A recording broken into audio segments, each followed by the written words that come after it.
ඉස්කෝලයක්ම වගේ නියෝජනය කරලා තියෙන්නේ. එතන හැම ඉස්කෝලයක්ම වගේ නියෝජනය කරලා තියෙන්නේ. හරි එතකොට වැඩි වෙලාවක් ගන්න නැතුව බලමු. දැන් මම කියන්නේ දැන් මෙතන ඕගොල්ලෝ ගන්න ඕනේ දෙයක් තියෙනවා. හරි මෙතන ගන්න ඕනේ දෙයක් කියන්නේ මෙතන ඇත්තරම ගේමක් ගහලා කැම්පස් ගියේ සෙට් එකක් ඉන්නේ. ගේමක් ගහලා වැඩ කරලා කැම්පස් ගියේ සෙට් එකක් ඉන්නේ. හරි එතකොට මම මෙහෙම වැඩක් කරන්න හිතුවේ. නිකන් හැමදාම නිහඬ විදියොත් තියෙම නිකන් අර අපි මුකුත් නොකරා වගේ දැනෙනවා. නැත්නම් මම කවදාවත් මේ වගේ වැඩක් මේ කැම්පස් පාස් වුණාට පස්සේ ස්ටේජ් නම් කරලා කතාවක් කරන්න. එහෙම කළාම නෑ මේ අවුරුදු 5ට. මේ ෆස්ට් ටයිම් මෙහෙම වැඩක් කරන්නේ. ඒ නිසා මම මුලින්ම කතා කරනවා කතාවක් කරන්න. මුලින්ම මම දන්නවා හැමෝම බලාගෙන ඉන්නේ යා කතා කරනවා. කවුද යා? දිස්ත්‍රික්කයේ මේ සැරේ පළවෙනියා බලංගොඩ ආනන්දමයි ජාතික පාසල චනුද දේශීතර මම පොඩ්ඩක් කතා කරන්න අවස්ථාව දෙන්න. හයියෙන් අප්පුඩියක් ගහන්න යාට. යාගේ පොඩි කතාවක්. රංගනසගේ පන්තින්න පටන් ගත්තේ අපිට ඕඩල් ඉවරනේ 2023 ජූනි වල. ඒ ගම වගේ තමයි රංගනසගේ පන්තින්න පටන් ගත්තේ.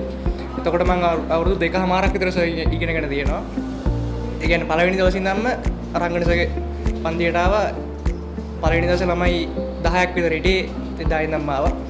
ඒ කියන්නේ ඉකෝන් අමතරව ඉගෙන ගත්තා නම් ඉගෙනගෙන තියෙන්නේ මම අර ඩැනි අතපතුසගේ පොත කියෙව්වා. ඒක විතරයි අමතරව ඉගෙන ගත්තා නම් ඉගෙනගෙන තියෙන්නේ.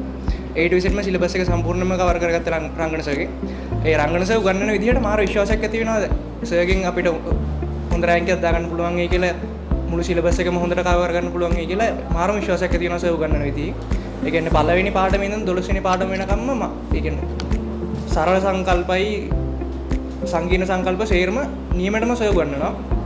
ඊට පස්සේ මම වැඩ කරපු විදිහ කිව්වොත් දැන් පන්ති එන්න පටන් ගත්ත ගමන් ලොකුවටම මේ ප්ලෑන් එකක් නැහැනේ. හොඳ රෑන්ක් එකක් දාන්න කොහොමද කියලා ලොකුවටම ටාගට් එකක් නැහැ. එහෙනම් මම මුලින්ම වැඩ කරේ සතිය ඒ කියන්නේ සතියක් තෝරගත්තා. ඒ සතියේ ඉස්කෝලේ යනවනේ ඒ වැඩ ටික ඒ හෝම්වර්ක් ටික පන්ති වල හෝම්වර්ක් ටික ඒ ටික සම්පූර්ණයෙන් සතියෙම ඉවර කරා. ඊට පස්සේ දැන් විභාගයට අවුරුද්දක් විතර තියලා 100% ෆෝකස් එක දීලා සම්පූර්ණයෙන් වැඩ කරන්න පටන් ගත්තා. පේපර්ස් හොඳට පේපර්ස් තියරි පේපර්ස් හැම එකක්ම ලිව්වා. රිවිෂන් පේපර්ස් හැම එකක්ම ලිව්වා. ඒ වැරදි සර්ට් කියලා හදාගත්තා. දැන් අපි කොච්චර පේපර්ස් කරත් වැඩක් නැහැ වැරදි හදාගන්න නැත්නම්. මේ මිස්ටේක්ස් ආයෙ වෙනවා. ඒ හින්දා ඔයගොල්ලෝ හැමෝටම කියන්න තියෙන්නේ පේපර්ස් පුළුවන් තරම් කරන්න. ඒ වගේම මේ පේපර්ස් වල හරි වැරදි දන්නේ නැත්නම් සර්ගෙන් අහලා දැන් ඒ ටික හරියටම හදාගන්න. හැම පේපරයක්ම ඒ කියන්නේ ඔයගොල්ලෝ ගාව සම්පූර්ණ සිලබස් එකම දැනුම නැති වෙන්න පුළුවන්. ඒ වුණාට උපරිම කොන්ෆිඩන්ට් එකෙන් පේපර්ස් ලියන්න. එතකොට අර තියෙන දැන් තමන් ගාව තියෙන දැනුමෙන් උපරිම ලකුණකට ඔයගොල්ලන්ට යන්න පුළුවන්. කිසිම පේපර් එකක් දෙන්න බය වෙන්න එපා. දැන් පාඩම් කරේ නැහැ කියලා පේපර්ස් දෙනකොට පේපර්ස් දෙන්න කලින් යන්න එපා පන්තියෙන්. හැම පේපරයක්ම තමන් දන්න විදිහට ලියන්න. ඊට පස්සේ හරි ටික හදාගන්න. ඊට පස්සේ සර් අන්තිමට දෙනවා ටාගට් පේපර්ස් කියලා සෙට් එකක්. ඒ සෙට් එකෙන් මුල පේපර්ස් වල තමයි පාඩම් 5කින් විතර එන්නේ.